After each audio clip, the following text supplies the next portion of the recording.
उत्तर प्रदेश के एक छोटे से गांव में हरिया नाम का एक व्यक्ति रहता था। क्योंकि वो गांव के मुखिया का बेटा था, इसलिए वो अपने आप को दबंग समझता था। वो गांव के कमजोर लोगों को हमेशा परेशान करता था। वो गांव में ठेला लगाने वाले लोगों से हमेशा वसूली किया करता था। क्योंकि वो गांव के मुखिया का बेटा था, इसलिए कोई भी उसके खिलाफ आवाज़ उठाने की कोशिश भी नहीं करता था। और कभी किसी ने आवाज़ उठाई भी तो उसने अपने गुंडों को बुलाकर उन लोगों को खूब पिटवाया। एक दिन की बात है, हरिया गांव में घूमते घूमते कहीं जा रहा था। तभी उसने देखा कि एक ठेला वाला गोलगप्पे बेच रहा था। हरिया ने उससे एक प्लेट गोलगप्पा लगाने को कहा। गोलगप्पे वाले ने एक प्लेट गोलगप्पा लगाकर हरिया को दे दिया। हरिया को वो गोलगप्पे बहुत पसंद आते हैं, इसलिए उसने 2 प्लेट गोलगप्पे और खाया और उसके बाद वो वहाँ से चलने लगा। तभी गोलगप्पे वाले ने बोला, अरे भैया, मेरे पैसे तो देते जाओ। अरे तू पागल हो गया क्या? तू मुझसे पैसे लेगा? तू मुझे जानता नहीं है क्या? और उसके बाद हरिया वहाँ से चला जाता है।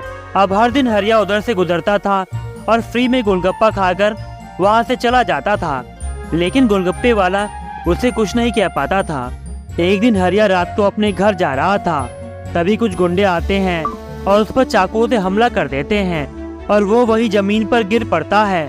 रास्ते में आने जाने वाले लोगों ने हरिया को जमीन पर पड़ा जरूर देखा, लेकिन किसी ने उसकी मदद नहीं की और हरिया वही जमीन पर बेसुध पड़ा रहा। करीब 1 घंटे बाद उधर से वो गोलगप्पे वाला गुजरता है, जिससे हरिया रोज फ्री में गोलगप्पे खाता था।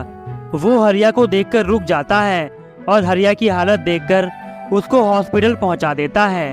हरिया का वहाँ इलाज होता है और जब हरिया को होश आता है तो वो डॉक्टर से पूछता है कि उसको किसने बचाया। जब उसको पता चलता है कि उसको बचाने वाला वो गोलगप्पे वाला है, जिससे वो फ्री में गोलगप्पे खाता था और उसको पैसे भी नहीं देता था।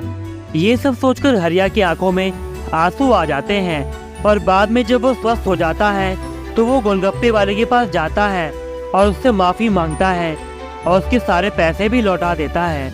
उस दिन के बाद हरिया ने कमज़ोर लोगों को सताना बंद कर दिया था और सबके साथ मिलकर रहने लगा था।